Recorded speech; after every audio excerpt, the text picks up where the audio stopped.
The Select Committee will come to order, and we are going to be having members joining us at different points in this morning's hearing, but I want to welcome our witnesses, former Prime Minister of Australia, the Honorable Scott Morrison, and former U.S. Ambassador to Japan, the Honorable Rahm Emanuel. It's great to have you both with us, and Ambassador Emanuel, I want to thank you for your hospitality when we came and visited Japan, and you served in that role as ambassador, and we appreciate all you did to help the committee understand the issues relative to Japan. It's also very rare for a former head of government to appear before Congress, not as a ceremonial guest, but as a witness. And Mr. Morrison, your presence underscores both the seriousness of this issue and the strength of the U.S.-Australia alliance. We're here today to address one of the most urgent threats democracies face in the 21st century: the People's Republic of China, economic coercion of other countries. China uses market access as leverage, employing tariffs, regulatory blockades, and diplomatic intimidation to target democratic nations that speak up for human rights or national sovereignty. These are not isolated acts. They are part of a coherent strategy. And for too long, we treated China's rise as an economic opportunity detached from the party's geopolitical ambitions. But today it's clear, as trade between the CCP and the free world has grown, so has its appetite for economic leverage and control. And Mr. Morrison's government called for an independent inquiry into COVID origins. Beijing didn't argue. It retaliated with tariffs on wine and barley, with bans on lobster and coal, with a list of 14 political demands that made clear what the CCP wanted: submission. Lithuania opened a Taiwan office. China launched an embargo. South Korea deployed a U.S. missile defense system. Beijing shut down factories and blocked exports. Norway awarded a dissident the Nobel Peace Prize. China responded with salmon bans and frozen diplomacy. These weren't policy disputes, they were sovereignty violations. In each case, the message from Beijing was clear: we will control your behavior through your economy. Xi Jinping has said himself, China must tighten international production chains' dependence on China to form a powerful countermeasure and deterrent capability. That's not economic development, that's a blueprint for coercion. But democracies have a choice. We can allow fear of retaliation to define our foreign policy, or we can build the tools and coalitions to fight back. That begins with moral clarity. Our values, free speech, rule of law, national sovereignty, are not bargaining chips.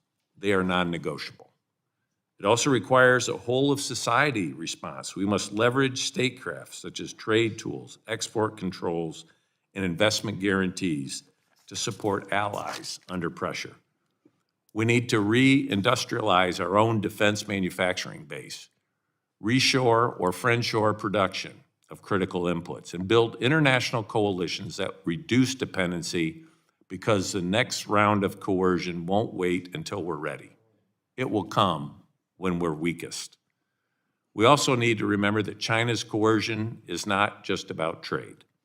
It reaches into our own societies and attacks our core values, targeting diaspora communities, leveraging propaganda, and exploiting our open systems to create doubt, sow division, and instill fear. That's not a problem for law enforcement alone. It's a challenge to democratic cohesion. And finally, we must double down on the efforts that Beijing fears the most, including AUKUS, the Quad, and deeper Indo-Pacific coordination with our friends. The CCP wants to isolate the United States from our allies. Our answer must be unity and collective economic resilience to Beijing's bullying. Economic coercion is not a phase of Chinese foreign policy. It's the logical and inevitable conclusion of the Chinese Communist Party's worldview. And ominously, it is a warning of what is to come if we fail to meet the CCP's challenge. It's time for the free world to stand together. Thank you. And with that, I'd like to recognize our ranking member, Raja Krishnamurthy, for his opening statement. Thank you, Mr. Chair. If I can just turn this on.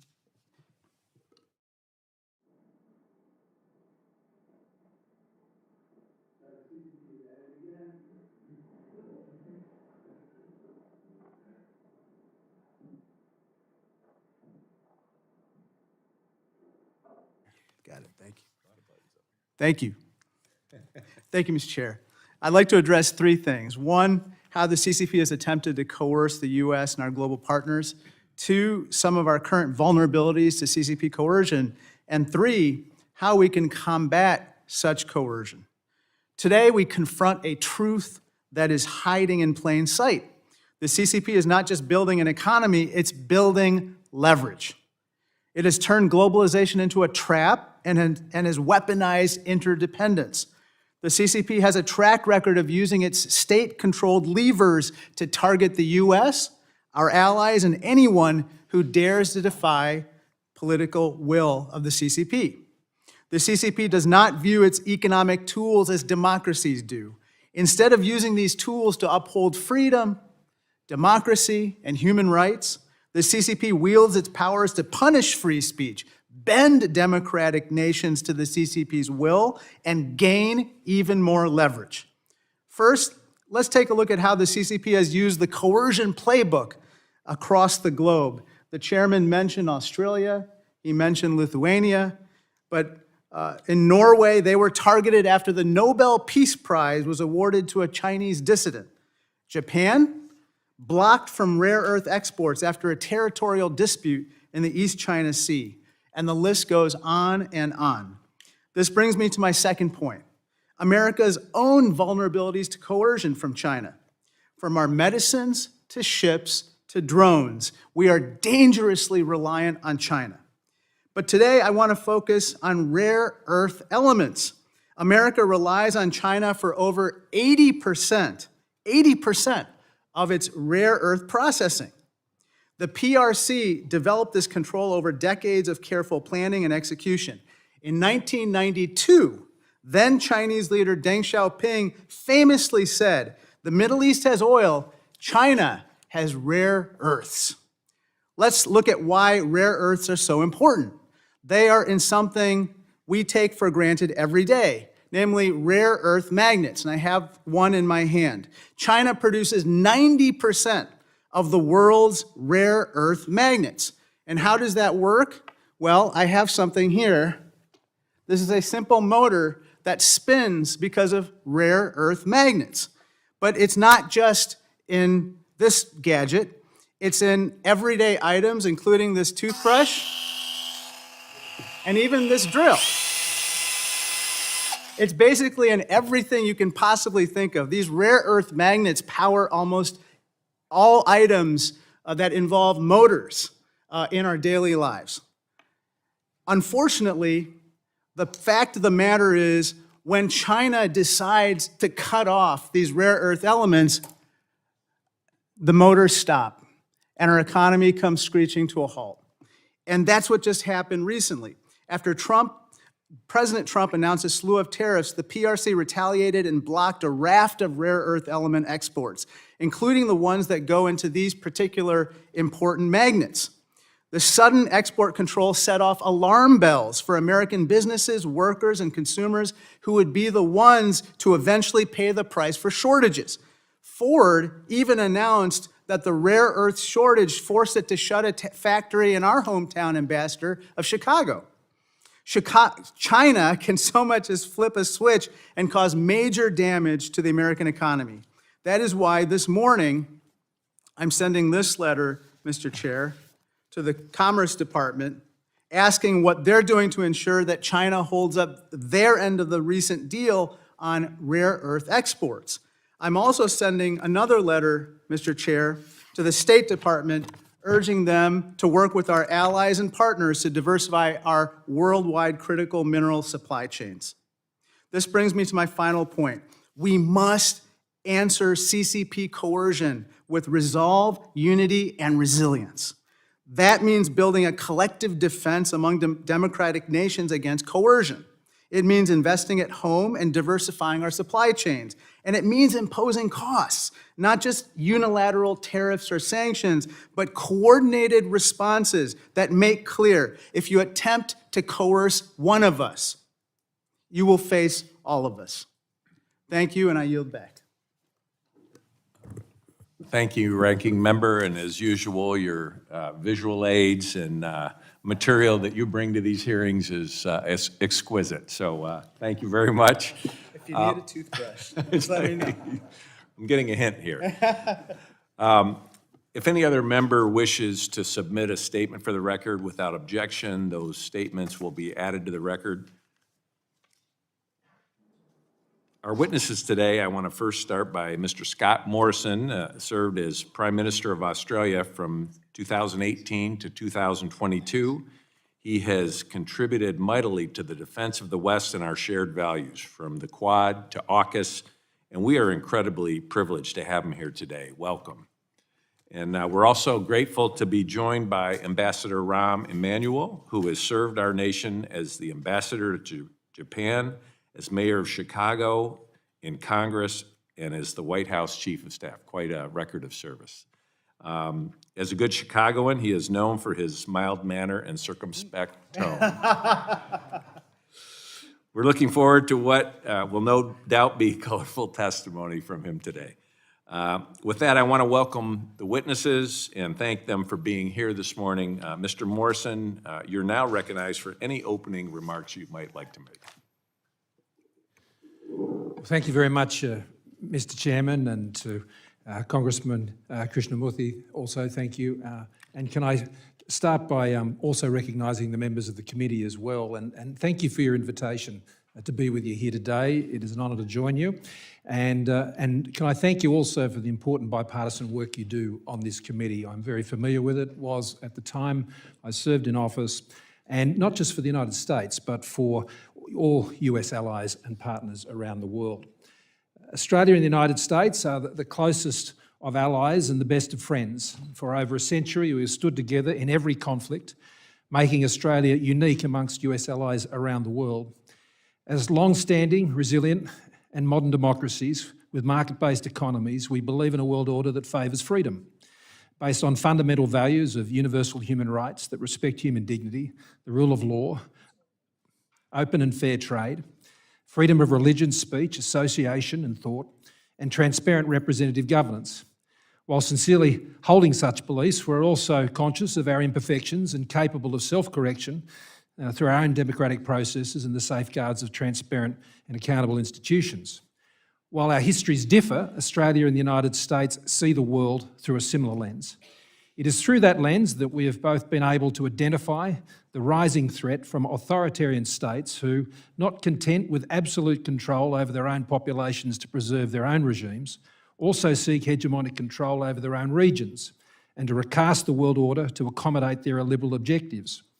Most significantly, this involves the subordination of a rule of law based on universal human rights to one arbitrarily defined by the state and to draw an equivalence between their regimes and freedom-based societies. The Chinese Communist Party, the CCP government of the People's Republic of China, is such a regime.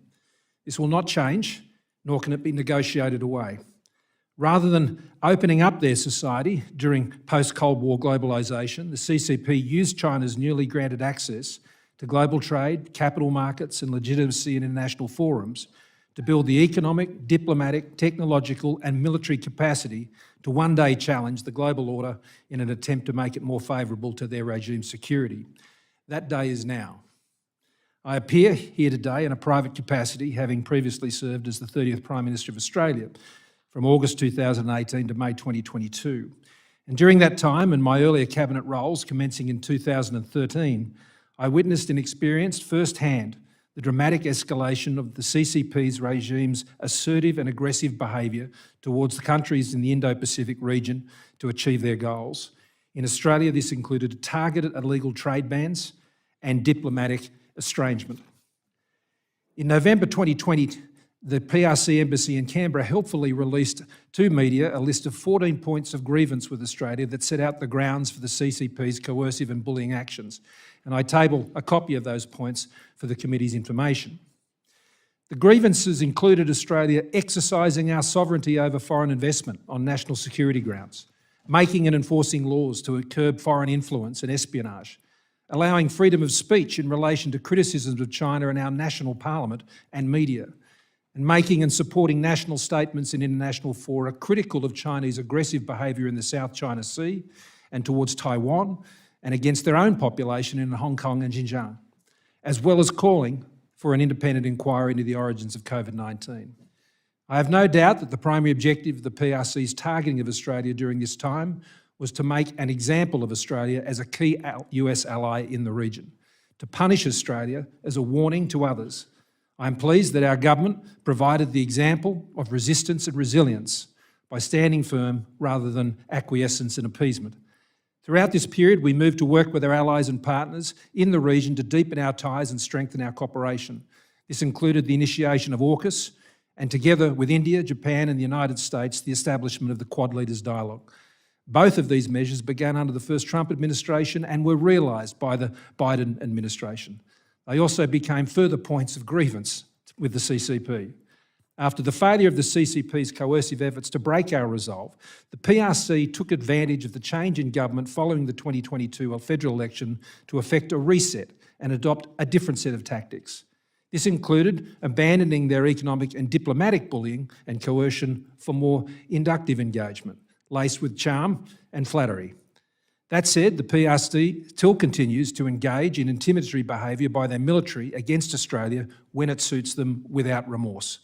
While the CCP's tactics may have substantially changed, their objectives remain the same, namely to neutralise public support for Australian government actions to counter the potential security threat posed by the CCP, such as increased defence spending or restricting investment in critical technologies or sensitive supply chains, to normalise and establish an equivalence between the CCP's authoritarian regime with free societies to provide licence for their activities, to weaken the network of US alliances and partners within the Indo-Pacific that provides an effective deterrent to CCP behaviour, injurious to a free and open Indo-Pacific, including peaceful absorption of Taiwan, and to isolate US influence in the region. In conclusion, there are many lessons from our experience. Above all, I would highlight the need to never become casual about the potential threat and to remain vigilant. And in the same way that the CCP seeks to target our alliances and partnerships, these same relationships must form the core of our shared response. Strengthening and deepening the networks of US alliances and partners is critical to resilience and deterrence. This is as true in the economic sphere as it is in the security sphere. In this new area of post-globalisation strategic rivalry, it is critical that these tracks of national policy are aligned and integrated. It is also true that the US allies and partners must understand that it is in this new environment that more will be required of them in these relationships, both individually and collectively, including by Australia, in the years ahead. I look forward to your questions and discussing these issues with you further. I'm also pleased to be appearing here with Ambassador Emanuel. Well, thank you very much. Ambassador Emanuel, you may proceed. Thank you, Mr. Chairman, to the ranking member, the members of the committee. It's an honor to appear before you today. I obviously don't have the eloquence of the Aussie accent or the show and tell of the ranking member, my good friend. For more than 60 years, the partnership between the United States and Japan has been the cornerstone of both peace and prosperity in a free and open Indo-Pacific. As ambassador, I sought to deepen our ties and confront our common challenges, none greater than China's most pernicious and persistent tool, economic coercion. China has made coercion its currency of economic statecraft and retaliation a replacement for negotiation. And where it cannot conquer through division, it chips away through corruption and control. In 2010, China cut off exports of critical rare earth minerals, as noted earlier, to Japan, hitting Japanese industry and consumers over a dispute involving the Senkaku Islands. After 2012, confrontation between Manila and Beijing in the South China Sea, China quarantined fruit exports from the Philippines and sent vessels to protect Chinese fishermen and blocking Philippine fishing boats. 2016, after Seoul, South Korea decided to deploy the US THAAD missile system to protect itself from North Korea launches, Beijing orchestrated boycotts by Chinese consumers and tourists, punishing South Korea for acting in its own self-defense. When Lithuania in 2021 allowed a Taiwanese office to open, China banned all bilateral trade. China slapped import restrictions on a range of Australian goods, coal, barley, beef, copper, and wheat, over Australia's calls for an independent inquiry into the origins of COVID-19 in 2020. Sometimes China's coercion is overt and obvious.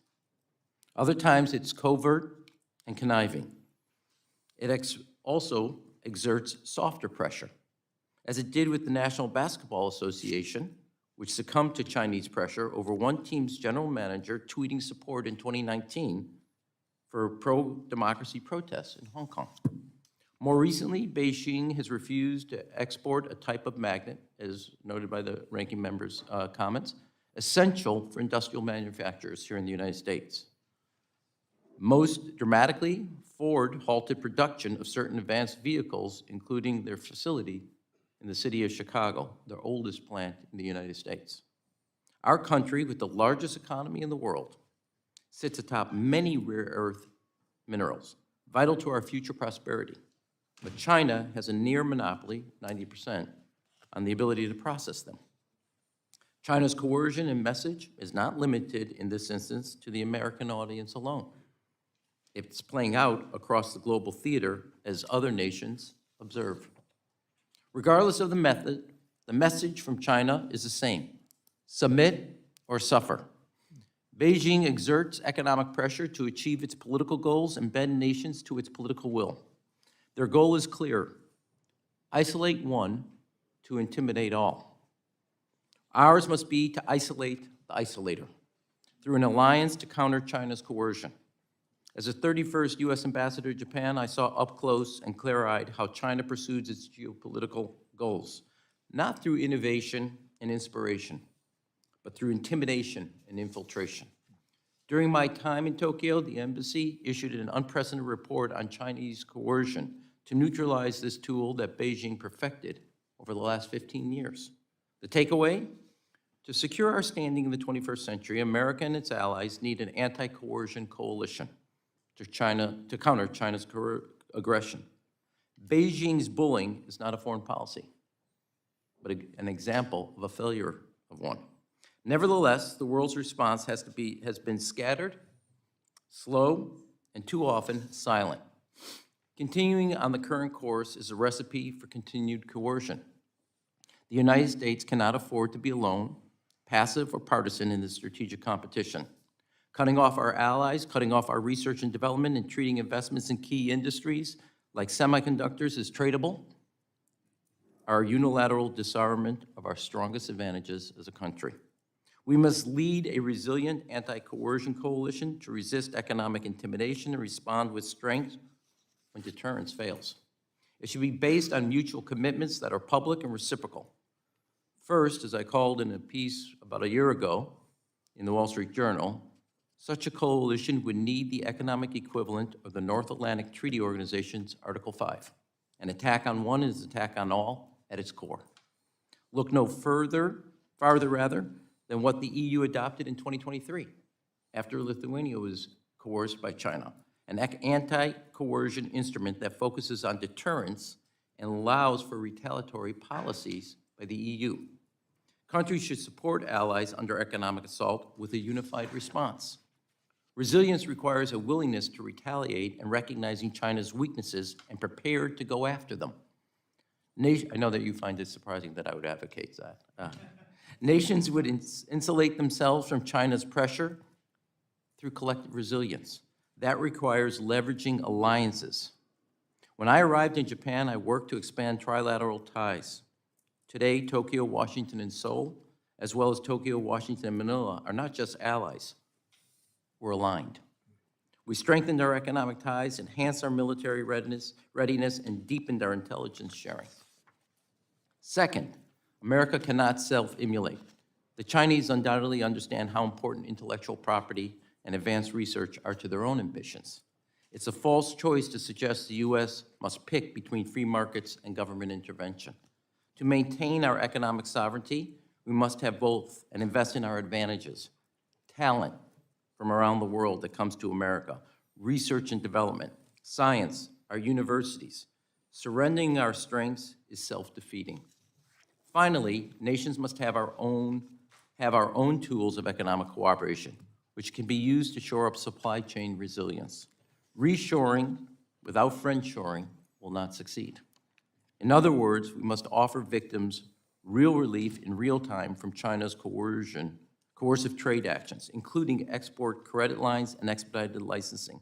Australia's response to China's coercion is the best example of how to replicate going forward. And if I could, and I know I'm past my time, conclude with one single story. During my tenure in Tokyo, China banned Japanese seafood from its market, citing false concerns about contamination from Fukushima area. As ambassador and working with the Indo-PACOM in Honolulu, our military, we exposed the hypocrisy and coercion with photos of Chinese fishing boats operating in Japanese water fishing, having banned the Japanese fish. To show the safety of the seafood, I know you find it shocking, but I went swimming and surfing in Fukushima with members of the parliament and publicly ate local seafood and vegetables. I also led efforts to have our U.S. military bases purchase Japanese seafood and served it proudly at both the residence of the ambassador and at the embassy. And took a number of you also when you visited shopping at the local Fukushima area in Tokyo.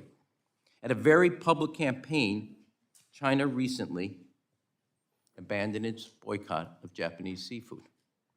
Now, if I could, if one skinny ambassador with a big mouth could do that, imagine what countries could achieve together. Cracking the code of coercion isn't impossible. It takes unity and sustained resolve and respect for our allies. We are in a strategic competition between free nations that innovate and a surveillance state that imitates, between democratic resilience and authoritarian reliance. United, coordinated, and committed, an anti-coercion coalition is the best offense and the best defense against China's campaign of intimidation. Again, thank you very much for this honor to testify today. Thank you, Ambassador. We'll now move to 5 minutes of questioning from our committee members. I'll begin with Mr. Morrison. During your time as Prime Minister, China issued a now infamous list of 14 grievances targeting Australia's domestic laws and sovereign decisions. What should that list tell us about the nature of PRC coercion and the kinds of values it seeks to undermine in democracies? Well, thank you, Mr. Chairman. I think fundamentally it demonstrates that the CCP fundamentally has a problem with representative democracies. And there are some irreconcilable differences between an authoritarian regime in China, as much as an authoritarian regime in Russia or Iran, for that matter, and the activities of free and open states.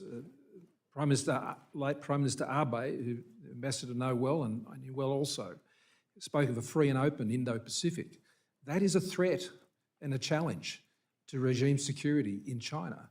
And I think we have to be clear-eyed about this and not pretend that there is somehow that this is going to be resolved through discussion. Discussion is fine, engagement is good, it's better than the alternative.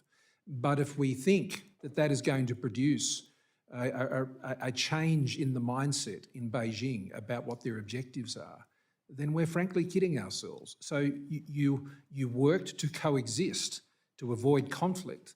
That requires deterrence and a wide-eyed appreciation of what the Chinese state is all about. At every point, even the most moderate of their leaders, like Jiang Zemin, were very clear about the fact that even when they entered most favoured nation status, they still said amongst to their officials that the West, and particularly the United States, is still looking to see us destroy our socialist system. They won't change. So we have to deal with that reality. What advice would you give to leaders of other countries who are facing something like this? I think the first one is to know what you believe in and why your country believes that, and you know what your red lines are. I mean, those 14 points that of grievances that they tabled, I remember I tabled them at a G7 meeting in Carbis Bay to all the G7 leaders. It was a G7 plus meeting. And I asked the simple question, which of you would relent on any of these points? And the answer was none. These are just the simple behaviours of transparent representative democracies with market-based economies. And so know that you believe those things, keep investing in those things, and understand what the red lines are that are produced by holding those beliefs. The other thing I would say is make sure that you're building your internal resilience to coercion, and that you mentioned in your opening remarks, Mr. Chairman, that a whole of society approach is necessary. I completely 100% agree. And our response dealt with everything from interference in our political system through ensuring that we kept an open mic for free speech in our parliaments and media and so on. You need to build the internal resilience, and that means an appreciation of the potential threat. And that is somewhat in jeopardy in Australia. Most recently, the Lowy Institute completed a survey, which for the first time in quite a number of years, there is a greater value on the economic partnership with China than concerns about the security threat, and I'll table that for the committee. That is an objective of the CCP, that Western democracies will go to sleep on the threat. And that's why I think the work that your committee is doing here, the work, and I'd stress the bipartisan work that is done by this committee, and the Ambassador and I perhaps might disagree on some elements of policy, not sure. We'll have to have a beer and find out. But I know one thing. By our statements here today, I think we've sung from the same song sheet as indeed you and the ranking member have. Thank you very much. Ambassador, I'd like to follow up on your testimony where you talk about basically in Article 5, economic, sort of a collective defense mechanism. Could you talk a little bit more about that idea? Sure. Two kind of predicate moments. One is how the EU came to Lithuania's defense, and China realized Europe was bigger than Lithuania, and it was too much. The second piece is when the G7 was held in Japan when I was ambassador. There was an adoption, or the first time actually in the communique, a reference to coercion by China in some effort. So you have the two predicates. And then I suppose the third point is, I do mean this, when you look at Korea, you look at Japan, you look at the Philippines, Australia is the best kind of blueprint of what you want to replicate worldwide. They did it on their own. The Prime Minister is much greater at this and more knowledgeable, but basically use their existing trade relationships, their existing alliances, and put them on steroids and really operate. And China realized they couldn't isolate Australia, which is why I call you want to isolate the isolator. Article 5 is the because it basically goes to the exact vulnerability of China's strategy. Their strategy is to take it in Australia or take it Japan and make an example out of them. And everybody should stand by and not only not want to go where Japan is, but let it happen. And then it's not just Japan, but its audience is much larger.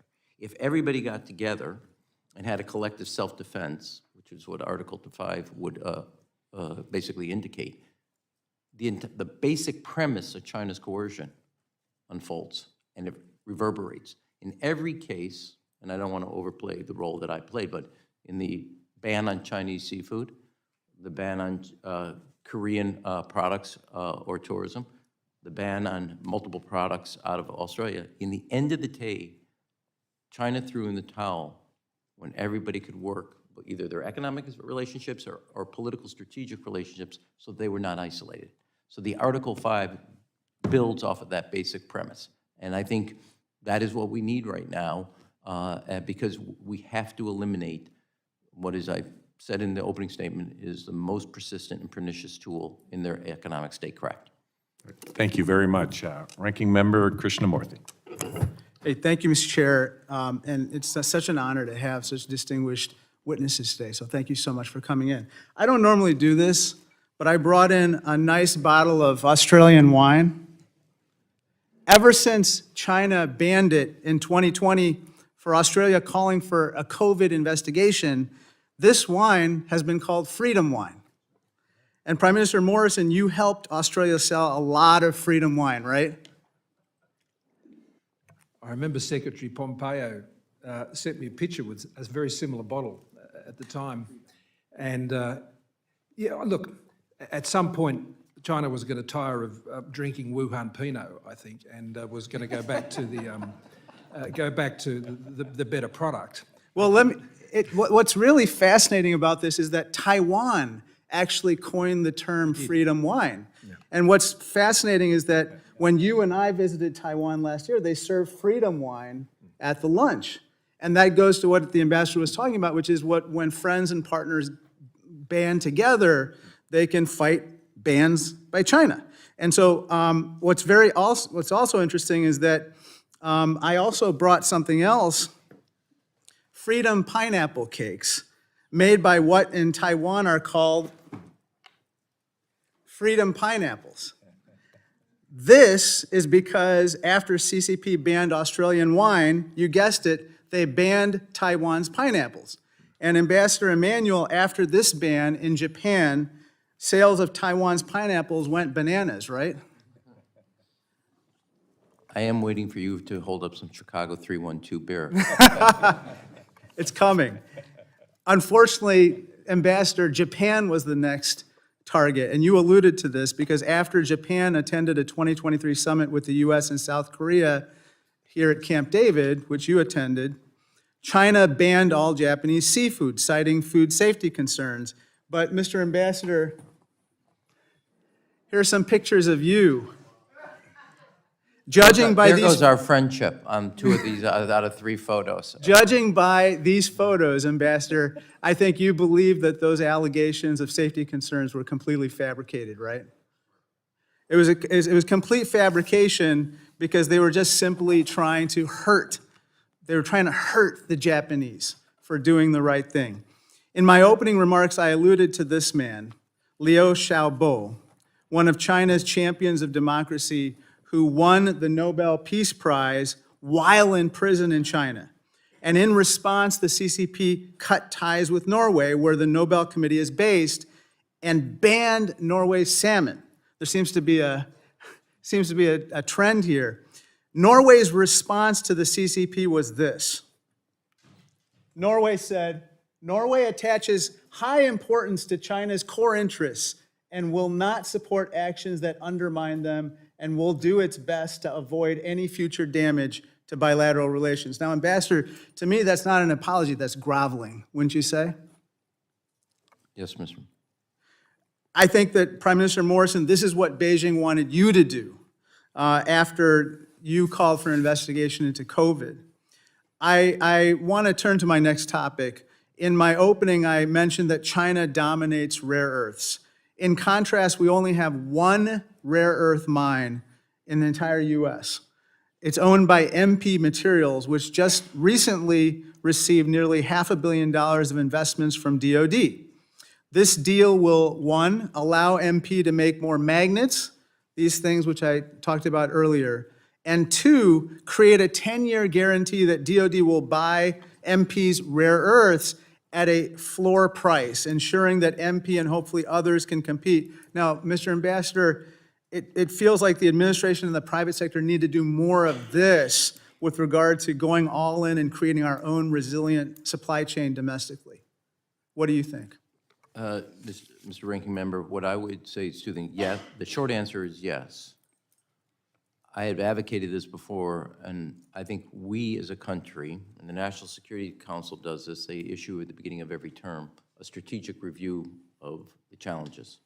I think the National Economic Council inside the White House should do the same on economic both opportunities and vulnerabilities, and then be able to then lay out a blueprint how to, A, ameliorate or reduce your vulnerabilities, and how to accentuate your strengths.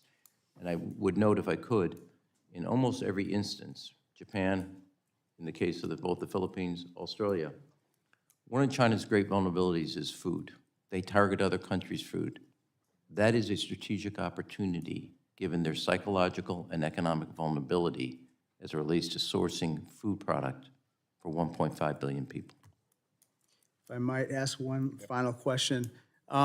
This image from the American Revolution is the join or die image. This was used to rally the 13 colonies to fight back together against British tyranny. We've updated it into this new graphic, which I think builds upon what Ambassador Emanuel was talking about, which is join or die. Today, America and our friends, Australia, Taiwan, Japan, and others, are like the divided parts of the snake, and if we operate together, we can fight Chinese coercion. And I think, you know, Ambassador Emanuel, this is what you were referring to in your Article 5 comments about fighting together against Japanese coercion rather than fighting alone, right? Correct. Thank you. Thank you, and I yield back. Thank you. Representative Jimenez. Thank you, Mr. Chairman. And really, I didn't know neither one of you were coming. I just came here to watch Raj do his thing. It's a pleasure to see both of you, especially you, ambassadors. Pleasure to see you again. And by the way, I want to commend you on the great job you did as ambassador in Japan. I'm known here as pretty hawkish on China, and I consider China and their products, China to be basically a drug dealer. And the world is addicted to Chinese goods. And when China wants to punish anybody, just withhold the drugs, right? And so there's only one way you cure yourself is you have to rehabilitate yourself. We must decouple from China. Because if you don't, no matter what you do, I mean, I guess they acquiesced to you, Mr. Prime Minister, and said, okay, now we will allow your products to be sold in China, and we won't impose economic sanctions, et cetera. But I think that was a way of trying to keep both everybody from actually decoupling from them, so that any time in the future, they can do it again. Do you have a comment on it? I do. I think that is correct. The actions to lift the bans on Australian products was undertaken sometime after Australia withdrew the actions we brought against the PRC at the WTO. So it first required a withdrawing of the allegation of illegal trade bans before they even, frankly, contemplated removing those.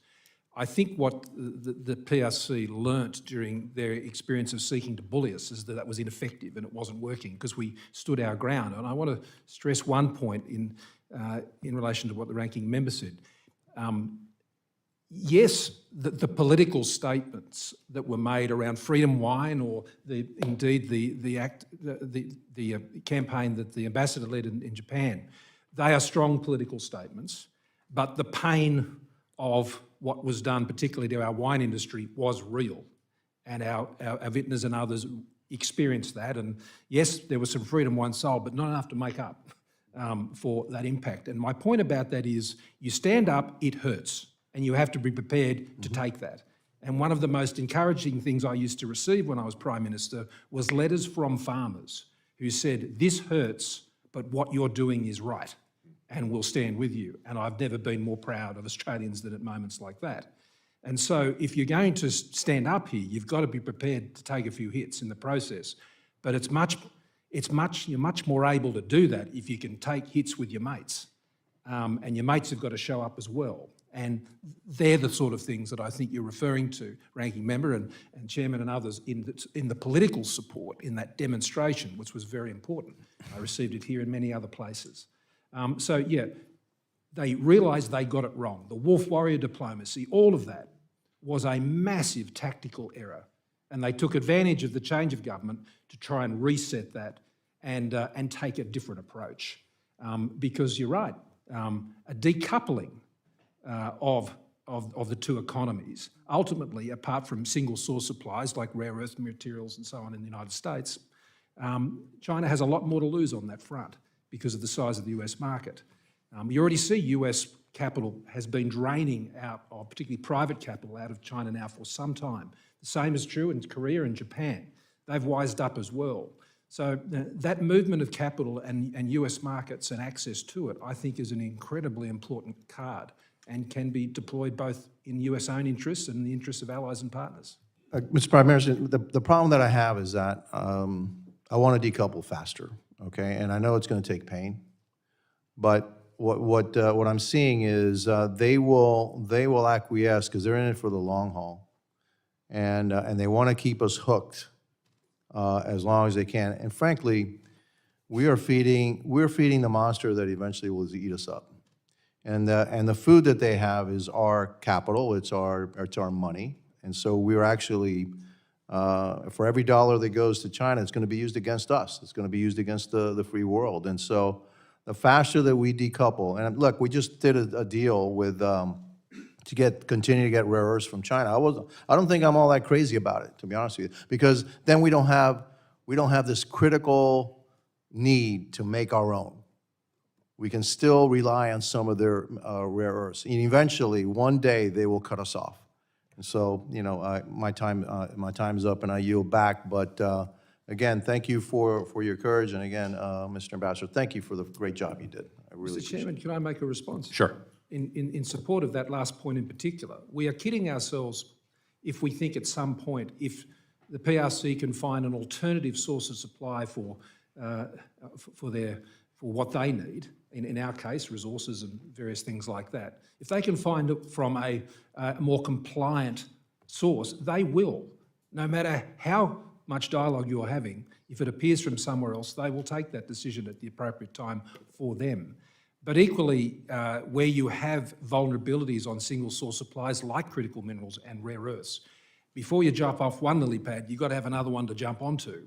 And that does require a concerted effort, and I remember this was an issue that we raised when we were here back in 2019 with the President in his first term, of the need to build these supply chains around critical minerals and rare earths, which had exactly the features of what you've just mentioned in terms of MP materials here in the United States.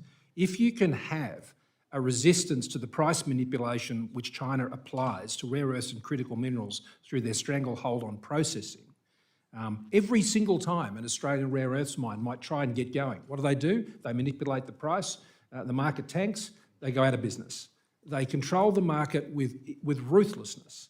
And so that requires end users, which are in Japan, Korea, and the United States, to be able to give clear and certain price signals into the supply chain so alternative supply chains can be built. When you can do that, and when you can have greater variety in the markets in which you're selling into, we were able to find other markets for our barley. The coal kept going out of Australia at the same rate it was before out of Newcastle Port. It was still making its way to China. I think Singapore became one of the biggest coal miners in the world during that time. And you know, it still got there. But you had to have your options. When you have your options, well, you have resilience. Thank you. Representative Torres. Thank you, Mr. Chair. I see America's critical mineral dependency on China as our single greatest strategic vulnerability. In 2010 and 2011, China engaged in economic coercion against Japan, imposing export controls on rare earth elements, the first known instance of Beijing weaponizing its chokehold on critical minerals and rare earths against a foreign country. Since 2010, we have known that Western countries like the United States are dangerously dependent on China for critical minerals and rare earths. We have known that China is able and willing to weaponize its chokehold on critical minerals against adversaries like the United States. Despite knowing these dangers, the U.S. is no closer to achieving critical mineral independence than we were 15 years ago. In fact, China controls more of the world's rare earth refining today than it did back in 2010 and 2011 during its economic coercion of Japan. I guess my question is, why has the United States been so dangerously complacent when it comes to breaking out of critical mineral dependency? America made itself energy independent from the Middle East, yet we seem to lack the same sense of urgency around making ourselves mineral independent from China. Why the discrepancy? Is that for either one of us? Do Yeah, either one of us. you want to go first, Mr. President? I'll follow you. Congressman, if I could take one step back. We repeated for basically a decade that China was an economic competitor, or a strategic competitor. And when President Xi comes to power, he makes a decision that China is a strategic adversary, not a competitor. It's a very different psychological outlook. Second, to your point, and why I advocate this in conjunction with an Article 5-like instrument tool, is to take an assessment of your vulnerabilities. If I could, as you went through basically 2 years of war in the Middle East, including with Iran, as you noticed, energy prices did not spike, and I know, we all know this, it's been written, so I'm not violating any prior assignments. There were models where, God forbid, there was conflagration in the Middle East, you were gonna see energy go to 140 bucks a barrel. That didn't happen. And why? Because of the United States. Full stop. And we worked at it over decades, did not abandon the effort of resilience as related. So you need exactly that type of resilience and study where your vulnerabilities are, what you need to shore up those vulnerabilities, not both yourself independently, but with allies and friends alike. So both reshoring and friendshoring in complacent. Magnets would be an area. Now, I know you would find it hard to believe, but as a middle child, I don't mean to destroy the comity of the group right now. But I say this because, as I noted earlier, Europe's plank post-Lithuania.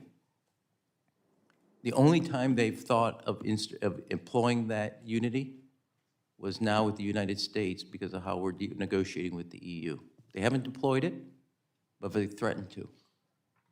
So it was designed with China in mind, but it's actually looked at and made to be deployed with us. One of the problems for China right now is, given the war in Ukraine by Russia, they have lost access to the European market. Leveraging, as the Congressman noted, our own market, that is a powerful force against China, plus our allies in the Indo-Pacific, Japan, Korea, Australia, New Zealand, India, Philippines, and other countries. So understanding how we organize as a group and put together that economic coalition with real tools to confront both their coercion and wolf warrior tactics in service of a larger interest is key to our long-term economic independence, our economic resilience, and our competition with China. I want to squeeze in one more question. There are reports that China has agreed to resume exports of rare earths to the United States in exchange for the United States resuming exports of H20 AI GPUs to China. And there are competing views, right? The argument from the administration is that it wants to make the world, including China, dependent on an American AI tech stack that includes NVIDIA chips. But then the opponents argue that the H20s are just too computationally powerful. How should we view the deal? Should we see it as building an American AI tech stack or as American capitulation to China's economic coercion? Well, I think this goes to knowing where your red lines are. And in the point I made in response to an earlier question.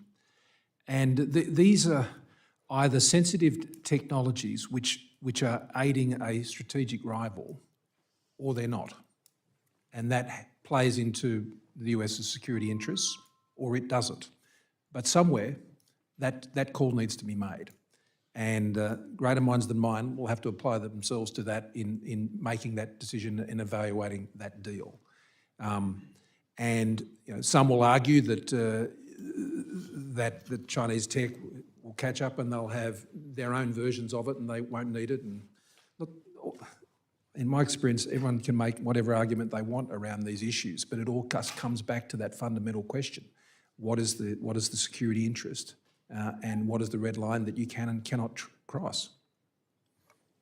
Mr. Congressman, what I would say is, like in any review, you want to find where China's vulnerabilities are and make sure they're dependent on the United States or the free world in those areas.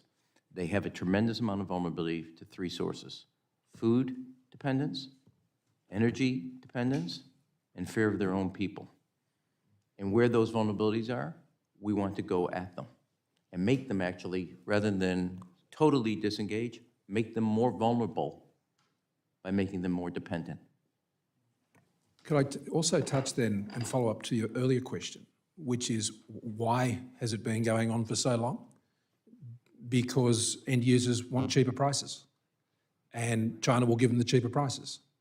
And until there is a resolve to break that hold, which is a vulnerability at this end of the chain and in other end user parts of the chain, be that in Japan or elsewhere. You made the point about what occurred with Japan and rare earths earlier. That is true, and the answer to that was a company, an Australian company called Lynas, set up a rare earths processing facility in Malaysia with support from the Japanese government through JOGMEC, and that enabled such a process to provide a secure supply chain to Japan. Now, I applaud the Japanese government for the initiative they took, but took strong leadership. It put clear guardrails in place, and Lynas is now building a plant in Texas, and which will do heavy rare earth processing. Now, the rare earths business is a pretty marginal business, and it doesn't take much to rattle it when you have price manipulations. And so the measure that's been taken with MP, I think is an excellent one, but it's one that should really be extended to allies and partners, whether they be in the United States or French or elsewhere. Thank you. Representative LaHood. Well, thank you, Mr. Chairman. I want to thank both of you for being here today and your service. Ambassador Emanuel, welcome. You had many accomplishments as ambassador to Japan. I want to highlight one of those was the Chicago Cubs opening their season in Japan this year with a 3-game series. So I think you had something to do with that. So thank you for that and bringing the Cubs to Japan. Ambassador Emanuel, I think what many of us appreciated in your service in Japan was your bluntness, your honesty, and your straightforwardness. And I want to read from an article from September 20th of 2023 from NBC News. The title: White House told U.S. Ambassador to Japan to stop taunting the Chinese on social media. Rahm Emanuel has mocked Chinese President Xi Jinping, speculating about the recent disappearance of a top official. And then you went on social media with the hashtag mystery in Beijing building. And my question is, that was strategic and that was tactical, and I think many of us appreciated you taking them on. What was achieved by that, and what were the ramifications?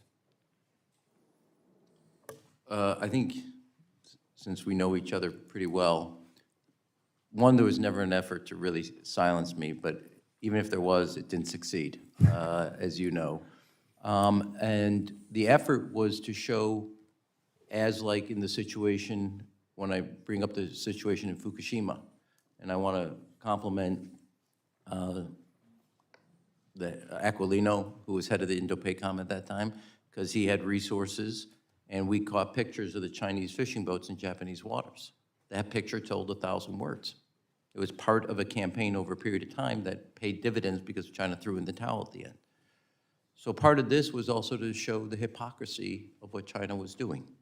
And there was a minister of defense, there was a foreign minister, and there was basically 3 or 4 cabinet ministers who went missing and never heard from again in 3 or 4 times. I think I cited Agatha Christie, and then there were none.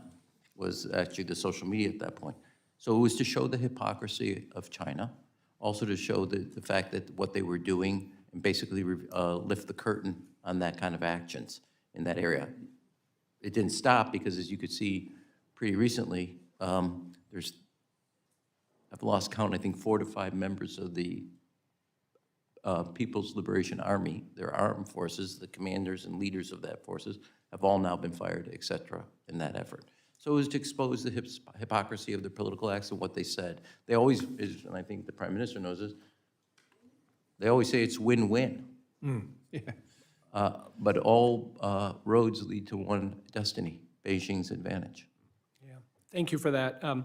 In your response to Mr. Torres's questions, you talked a little bit about partnering with our like-minded allies.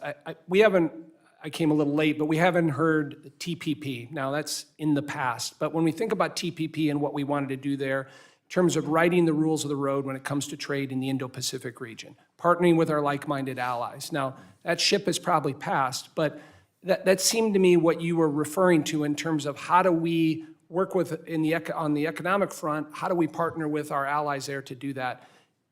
Is that still a strategy you think has legs? I don't think you should, if I could, Mr. Congressman, don't isolate it by region. One of the success of the past strategy, in my view, was that Europe realized that it was not North Atlantic over here and the Indo-Pacific over here. There was one strategic sphere. You want Europe engaged economically, politically, in the peace and prosperity of the Indo-Pacific. That gives us greater leverage. You don't want this just on Australia, Japan, and South Korea. You want all our friends involved and pulling in the same direction. Now, I think, as the G7 communique indicated, as EU's action after Lithuania was isolated, you want countries of like-minded interests to come together, form an economic union where anti-coercion is at the core of confrontation. It flips the script where China's trying to isolate an Australia or trying to isolate a Japan. They become the isolated party. You want the economic coercion quiver to be taken out so they don't rely on it. And remember, if you take all the countries we talked about in the Indo-Pacific, you take the United States, Canada, Mexico, the EU, they cannot export their capabilities just to the developing world. It's just not that big of a market today. The other thing I would say to you, it also then goes through a vulnerability. Half the cases at the World Trade Organizations are brought by other countries against Chinese companies doing exactly what the Prime Minister said, crushing price to destroy competition. You saw it in the steel plant in Chile, 20,000 people laid off. South Africa, an ally of China, brought a case. Brazil, an ally, brought a case, all in the steel aluminum area. So by pulling these markets back and uniting them as allies and friends, we'll have our disagreements, but we're united in our confrontation on China. You make China's attempt to crush other countries' manufacturing and industrial capacity a vulnerability of theirs. Because right now, China can be the target of public ire and anger, rather than, in the situation, the United States. Flip the script. Thank you for that. Mr. Morrison, you want to comment on that? Yeah, I do. I want to agree with what the ambassador said, but I think that's enough. but I would also want to highlight the issue that you've raised in your question. Particularly in Southeast Asia and with the Indo-Pacific more broadly, many of our aligned friends, the idea that we would ask them to make a choice in this strategic rivalry is unwise. There are nations in the Indo-Pacific of which that's entirely appropriate, and Australia is one of those as a core ally of the United States. But other countries in the region want choice. And so where China is active in a particular country, well, that will happen. The response to that is not for US or other allied interests to not be there. The response is to double down and be there even more strongly and to provide them with that choice.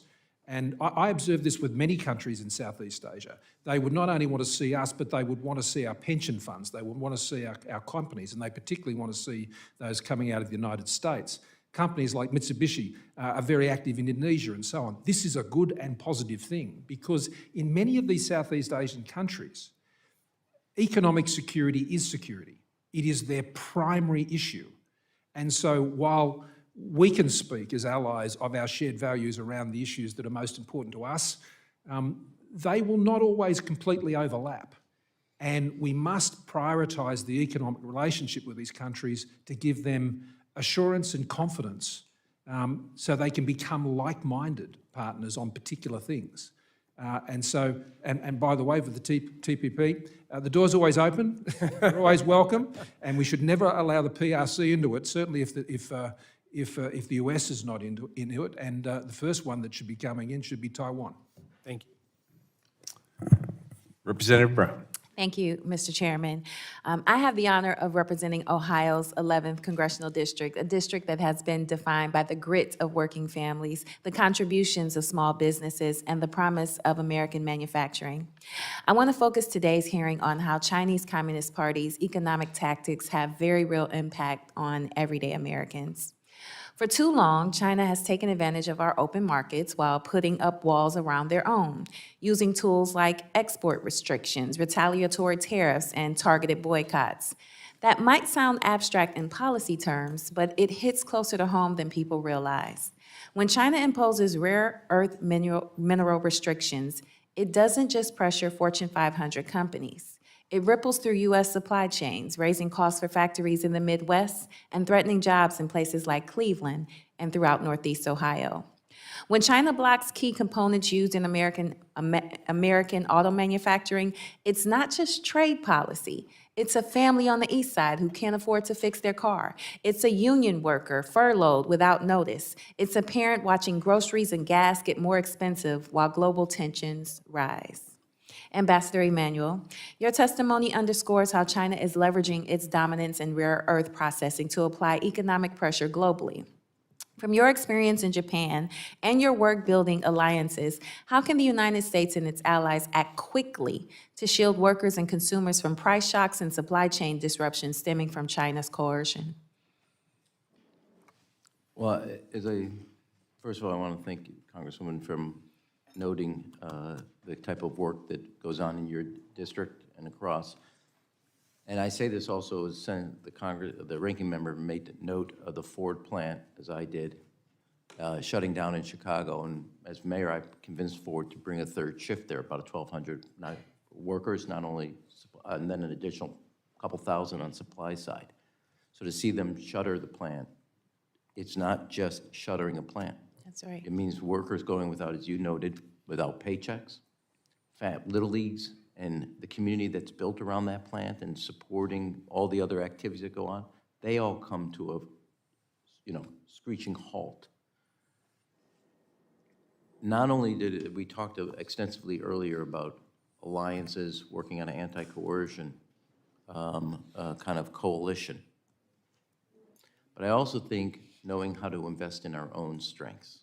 I do happen to think the alliances and allies we've built up since World War II is a strength. We'll have our disagreements, like every family does, but in the end of the day, we share more in common than the disagreements and the highlights of those. I think the United States has an incredible capacity, both in our research, our innovation, our technology, and our ability to take risk. That is a strength. Abandoning any one of those is unilateral disarmament.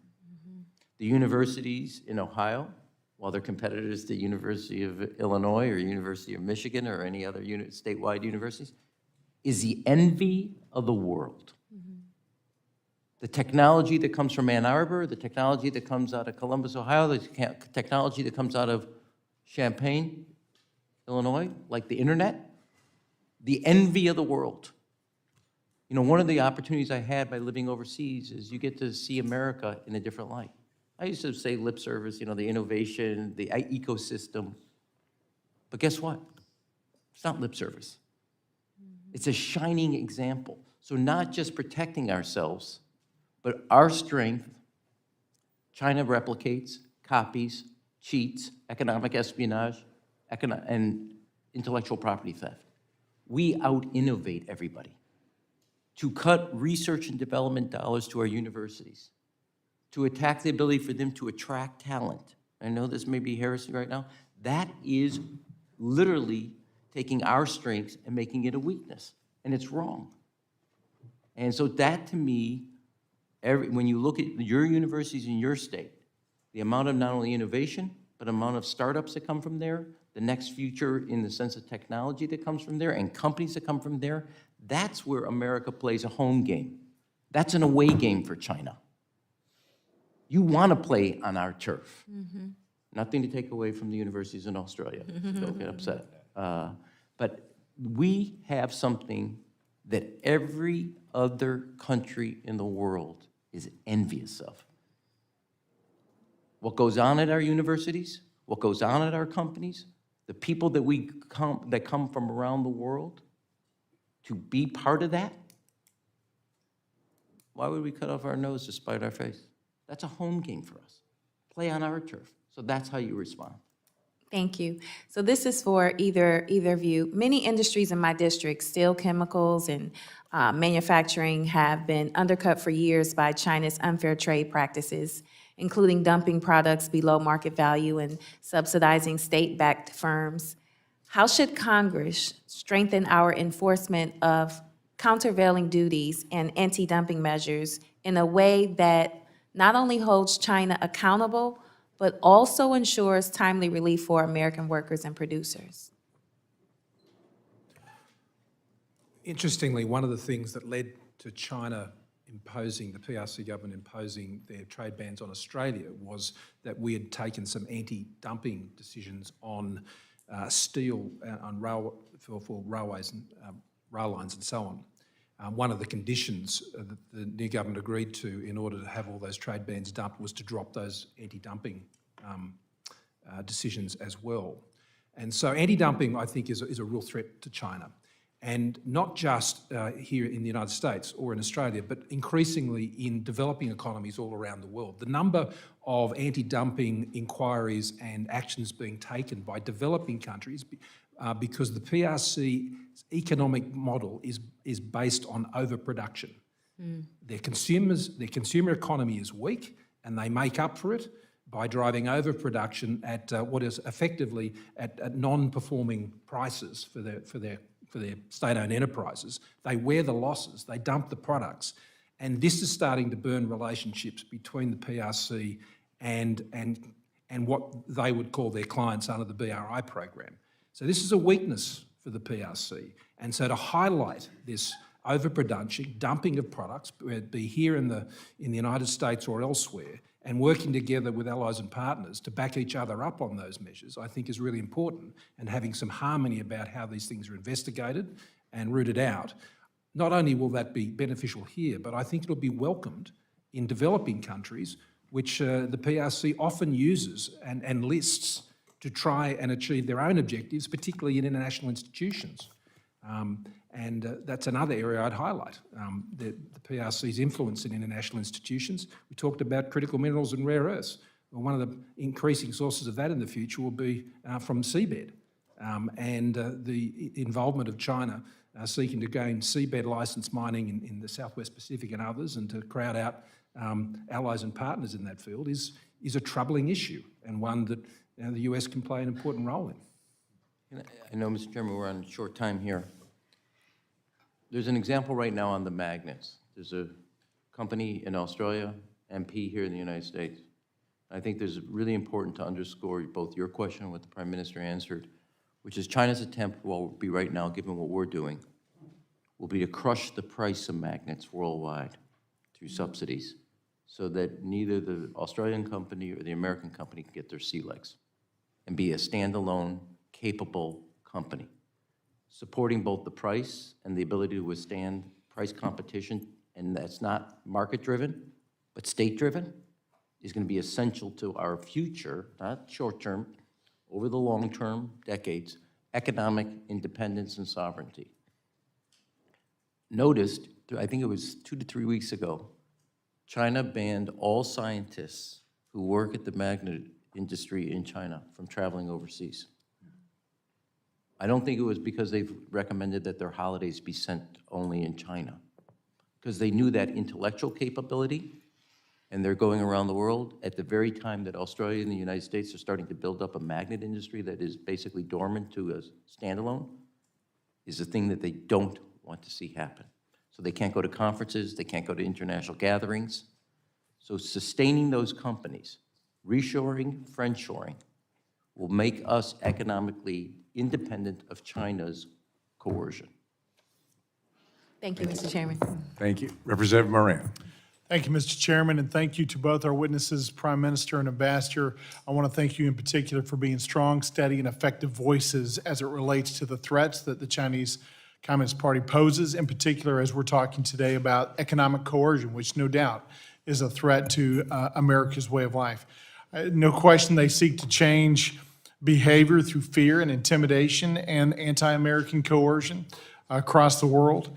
And this committee, I think, must take steps to address the CCP's coercion and craft legislation that will be a tangible document for Xi Jinping and his economic advisors to understand where we stand on this issue. I don't think the American people understand how bad the situation is about the intimidation. When I look back in preparation for this hearing, I was astounded. Just a couple of examples that I'll bring out.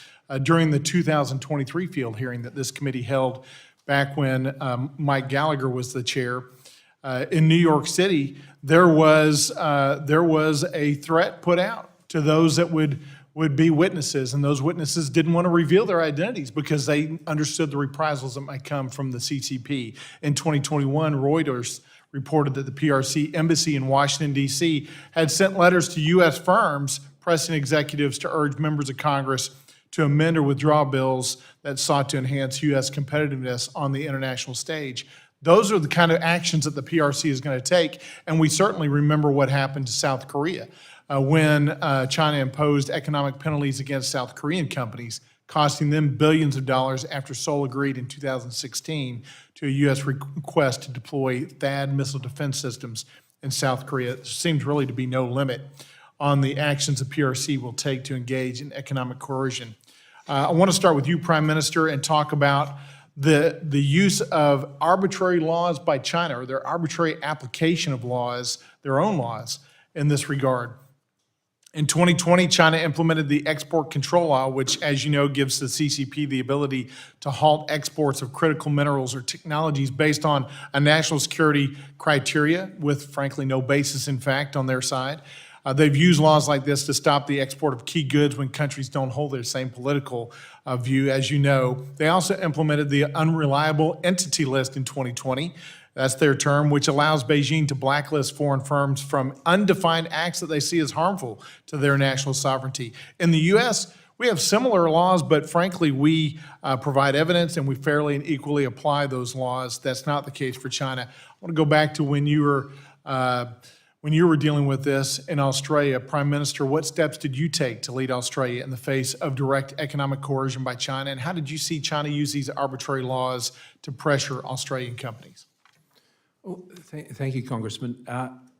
It's interesting that yes, there are a number of decisions that Australia took on Huawei and so on, and we were the first to do that globally. But we're engaged in some abattoir issues with China, and I was raising those with the Premier at the time, and we were just making zero progress on this issue. The use of non-tariff barriers to basically be denying the ability for us to be pursuing our media exports into China, and there was just an absolute brick wall. Now, this is before I called for an inquiry into COVID-19. Much is put on that issue, and I don't resolve for it for a second. This led to the deaths of millions of people around the world, and their accountability on this issue has never been brought to anything, and it must one day. But I digress. Those very types of non-tariff barriers, the internal rules, the processes, they are used to inhibit what were the normal trade relationships between us and China under our free trade agreement. So even where you have an agreement, they will say they obey the rule of law so long as that rule of law suits their purpose at the time, or they can change the rule of law when it suits them.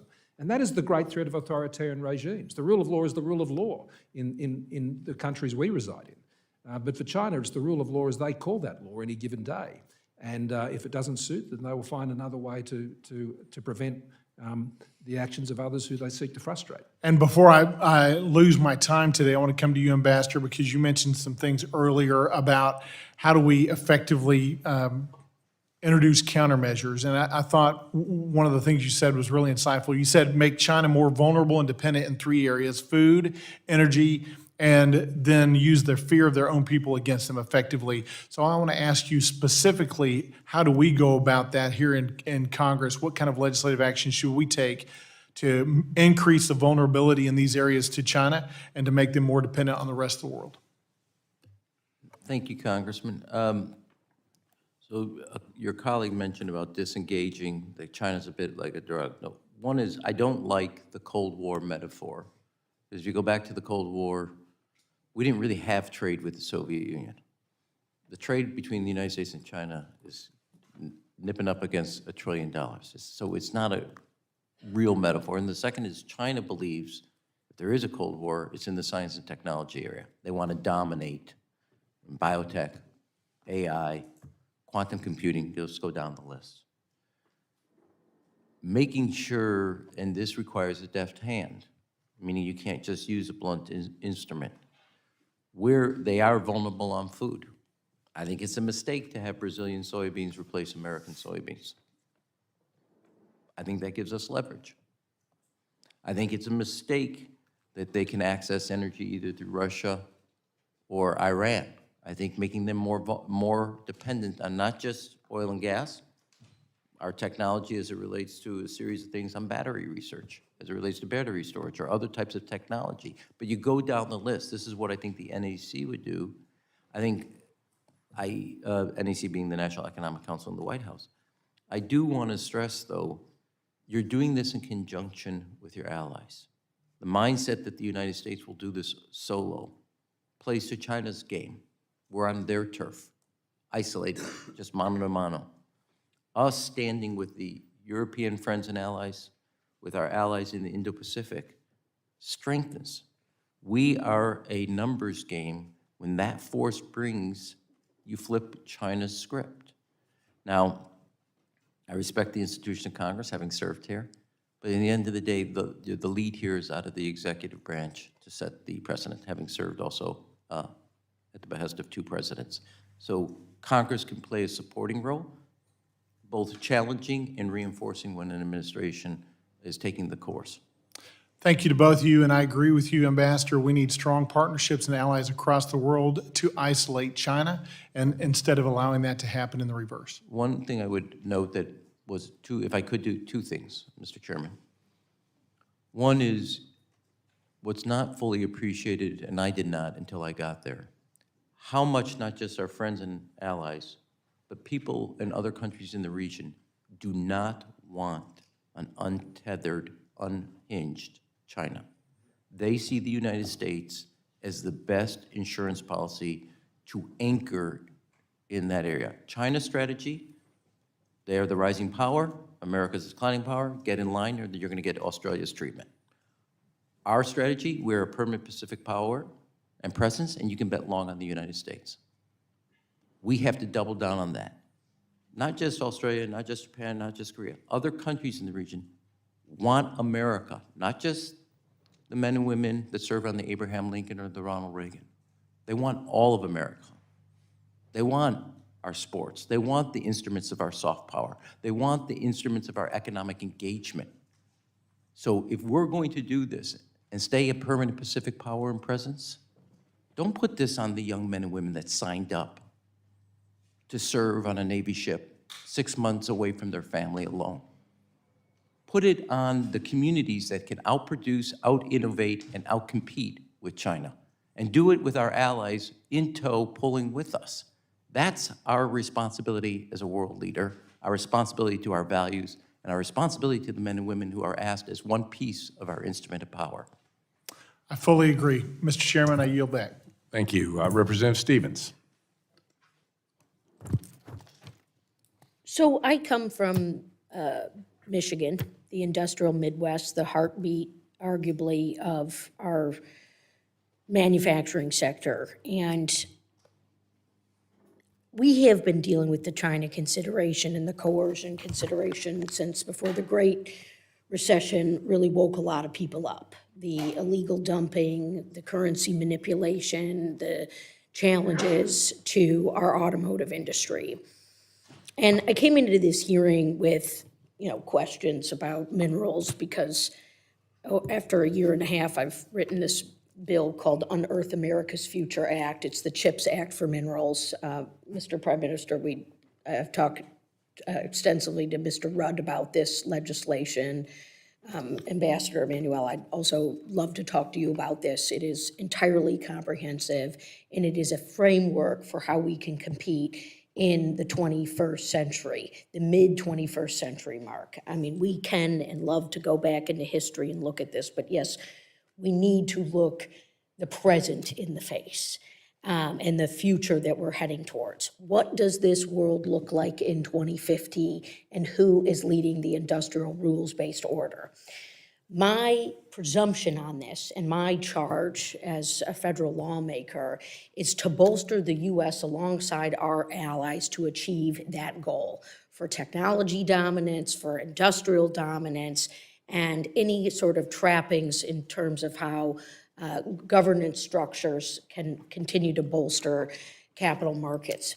But this kind of came out with Brown in her question, and Rahm, you got to this, and I want to dig on it a little bit further. How do we reverse the trajectory here? How do we, and we're hearing a lot about the allies and, you know, that we need to work with others in the Indo-Pacific, and ranking member, I appreciated your graphic, but how do we push back effectively and strategically? And can we continue to do things like AUKUS that, you know, is a great framework for us here in the United States of America and with our allies for technology development? Is there a vision or a path for us to do things like AUKUS? And when you were ambassador, I thought, well, maybe we can do JAUKUS. Maybe we can tie in and work more aggressively with our allies outside some of the constraints of trade relationships. So it's nice to talk about onshoring and reshoring. I know how to do it, and I think we've got a plan to do it. My bill is loan guarantees, tax credits, and an R&D center of excellence. Again, CHIPS Act for minerals, because we can't do 85 to 95% processed over there. But can we just dig a little bit further while we're all still in the room and hearing all your fascinating responses about how we achieve this goal about 2050? And Mr. Prime Minister, if you'd like to start, that'd be great too. Well, thank you, and thank you for the question. I'd start by saying a strong America is critical for that. I mean, allies and partners, yes, absolutely, and I think we've been saying that all morning, and as the questioners as well. But for the allies and partners network to work, there has to be a strong core, and that requires a strong America, and an America with a strong industrial base in particular. One of the greatest successes the United States has had through allies and partners has been their sort of global security initiatives, whether it be in the Indo-Pacific, NATO, or elsewhere. And applying that same discipline of those networks into the economic sphere is critical to achieve that. But it doesn't work unless the United States itself maintains its leadership and keeps striking distance on these core things that are necessary. So I would agree with you. What's frustrating from the Michigan perspective, sir, is, you know, we have a current administration, 55 tariff announcements in 100 days. I appreciate how bipartisan and thoughtful we are here, but we've got billions of dollars of losses now coming out of our big three. We have the second fastest growing unemployment in the nation in Michigan. You know, thank you, erratic tariff policies and all the hiring freezes. And this is not to get overly partisan. Cut the deal for Michigan.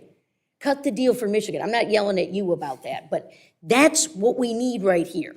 I don't need, yes, I get what's going on with China, and they hoard and we give them everything with the minerals that go into materials, and that's rising costs on us. Cut the deal for us, right? Rahm, did you want to chime in? Congresswoman, I would say, look, the past is a bit of a prologue here. There are 3 periods of great economic growth in America. One is after the Civil War, one is at the beginning of the 20th century, and one is at the end of World War II. What do all 3 have in common? Investing in America and Americans. Take education, land-grant colleges under Abraham Lincoln, universal high school education at the beginning of the 20th century, and the GI Bill, where education educated and trained a generation of Americans. You invest in Americans, there's nothing China's doing that's going to scare me. You invest in America, our research universities, our roads, our bridges, our technology. You dominate the rules of AI, quantum computing, biotech. There's a story just the other day. We're now, our major pharmaceutical companies are now becoming more and more dependent on China's biotech sector. That used to be our play. If we don't invest in it, we're going to lose it. The one thing we know, you don't invest in it, lose it. And so to me, Michigan's fate is kind of a canary in the coal mine to the rest of us, in the same way that it happened on the Ford plant in the south side of the city of Chicago. Actually, that plant, I don't mean to do this, exports to more markets around the world than any other plant in the Ford family here in the United States. Okay, you invest in it, Beijing, we're coming after you. There's nothing America can't do if you invest in both the American people and the American economy. The fundamentals of the public sector are in the rule of law, our research universities and our R&D capacity, and our ability to take risk, and the capabilities of both the brains and the brawns that make up this country. And I want to emphasize what the Prime Minister said. You can have all the coalition, and I'm for it, but there's only one quarterback. We proved that in Europe, we're proving that in the Indo-Pacific, and we can call the play. And I don't mean, I know that Australia's a very important friend and ally, but I think he would emphasize that without the United States, it's a lot of independent countries. With the United States, you got a team. I yield back, Mr. Chair. Thank you so much. Thank you. Representative Takuda. Thank you, Mr. Chair. And I just want to build upon the comments of my colleagues. I, too, greatly value our defense partnership with Australia, and I've been working in my role on the Armed Services Committee to expedite the construction of infrastructure in the Indo-Pacific. I represent Hawaii, that both of our nations will be relying on. And our partnership, along with the United Kingdom and AUKUS, is important for all three nations and the broader security of the Indo-Pacific. Last week, I included an amendment in the National Defense Authorization Act directing the Defense Department to explore ways to expand the AUKUS partnership that address our critical mineral supply challenges, including as it relates to rare earth minerals. Prime Minister, given Australia's historic strengths at mining and mineral processing, what are your thoughts to potentially expanding AUKUS to also include approaches to reducing our reliance on China and other countries when it comes to critical minerals, especially for defense purposes? And Ambassador, you spoke about making sure that we are countries of like-minded union. In particular, I'm thinking about the Quad. Last week, this committee convened a roundtable to talk about our vulnerabilities in pharmaceuticals, API, KSM, reagents and solvents and such. And as we know, China has quite the market in this particular area. Thoughts about making sure that when we look at the Quad and the work that it's doing there, it also looks at particular areas where we do need to decouple and make ourselves less vulnerable, in particular with the pharmaceutical industries. I'm also wondering, for both of these areas, rare minerals as well as pharmaceuticals and other areas of dependency, is the current tariff policies that we're seeing from the Trump administration, quite frankly, playing into China's hands? We need to be very smart and deliberate about all actions and how it all connects together. So I would love to hear that. And if we have some time, Ambassador, you mentioned the fact that we need to know the baseline. China took 15 years to get to this point where they had us by the batteries and the meds. What else do we need to be forward looking at in terms of where they are building up a potential vulnerability and dependency for us and our allies going forward into the future? I might just deal with the AUKUS question first. It's very important AUKUS retains its focus. It is a defence partnership agreement, both to ensure that Australia can have a capability of nuclear-powered submarines, which can play an important role in the network of alliances in the Indo-Pacific and be part of that deterrent effect. And that is, for Australia, an enormous undertaking to do this. And it requires our full focus on those tasks. Pillar 2 of AUKUS focuses on ensuring we have advanced defence technologies, which enables us to also strike that deterrent against, in particular, the PRC, but other potential adversaries globally. Again, keeping the focus on that. A key part of when we did AUKUS was ensuring that we had an integrated defence industrial base across those three jurisdictions. Paring back the regulations, be it on export controls or ITARs or things like that, and I think there's been enormous progress made on that. More to do, but I'm deeply thankful to the US Congress for the work they've done in paring that back. We've made more progress than we have in the last 50 years on those issues, and that's a positive thing. The reason I highlight that is that what you're raising is an important input into that defence industrial base. The processed rare earths that go into whether they be nuclear-powered submarines or F-35s or whatever it happens to be, that is essential for those things to be done, and everything else that is going to be done that we haven't even dreamt of yet. What I would humbly suggest is I think the best forum for those industrial type processes is probably more through the Quad. I think it certainly supports AUKUS and I think is entirely consistent with what AUKUS is doing. I think what's important is that it gets done. And I think the Quad in particular provides a good vehicle because it includes Japan. More recently, there's a company in Australia, Pilbara Minerals, who have struck a joint venture with POSCO in Korea, which is a processing rare earths, lithium raw material arrangement. We need to see more and more of those types of deals and providing those supply chains amongst friends. It is in Australia's interests for the US industrial base to be strong, and I think this is a point that's sometimes lost about allies and partners. We think it's a good thing for the US to rebuild its industrial base. We have a stake in that, and we want to ensure that happens. That's why under AUKUS already we've paid $500 million in supporting nuclear submarine production here on Virginia-class. I don't know of any other ally the United States has that is actually paying the United States to help build your defence industrial base on submarines. That's what a serious partner does that is keen on doing heavy lifting in a partnership. And so I would say a similar amount of effort and focus is required to get those supply chains on rare earths and critical metals right, because you cannot pursue the capabilities that you want under AUKUS unless you have those secure supply chains. So the issue you're focusing on is dead right. Thank you, Congresswoman. I would, two things I would say and take a note, or three rather. One, take a page out of the export controls. When I was ambassador, we worked on that. The United States position vis-a-vis semiconductors with China was strengthened because Japan, South Korea, Taiwan, and the Dutch stood shoulder to shoulder with us. That's why China squealed like a stuck pig.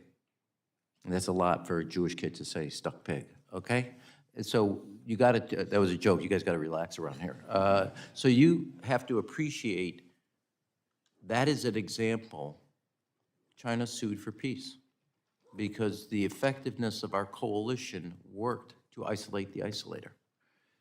The Quad is a place of economic cooperation. You gotta look at the strategic landscape. I said this earlier to a colleague's question. They are competing with us on AI dominance around the world, not just with our AI.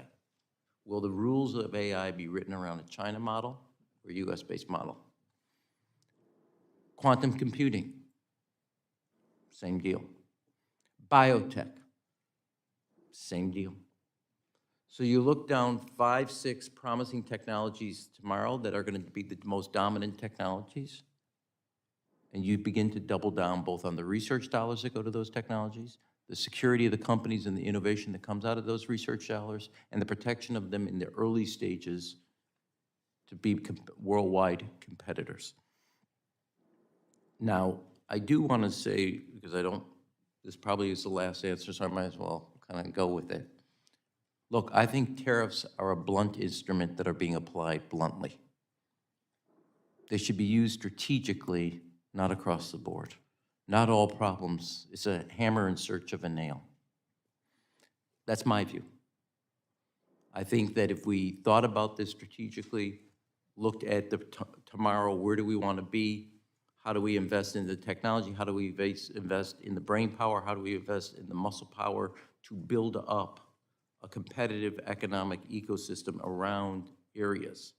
And the problem when you lose your industrial base is that there's a whole series of ecosystems that's part of that, because that industrial base is part of the innovation piece. It's not universities over here and production over here. That's why you can't concede the ground of industrialization or manufacturing to China, because take a look at the EV auto industry. We were first, like solar, but take the EV, we were first with a national brand called Tesla. Their companies, though, figured out how to recharge them in 5 minutes. We haven't. They have an ecosystem that is operating. You need that manufacturing as a part and parcel and the heart and soul of your innovation. Mr. Chairman, can I close on one thing? I do want to thank both the chairman, the ranking member, and the full members of the committee for having a hearing on something essential to the economic prosperity and the future of not only our country, our allies, but most importantly, the communities and people we represent. And for a rare moment, as somebody who also participated in this sport, this is a rare committee of bipartisanship. We'll have our differences on a number of other issues, but you came together on looking to the future and how to make you play a constructive role in shaping it. And I want to thank both of you and the members for a real thorough discussion about what tomorrow can bring and how to make sure it's to America's advantage and our allies' advantage. Well, thank you very much, Ambassador Emanuel, Prime Minister Morrison. Really appreciate your participation today. Questions for the record are due 1 week from today, and without objection, the committee hearing is adjourned.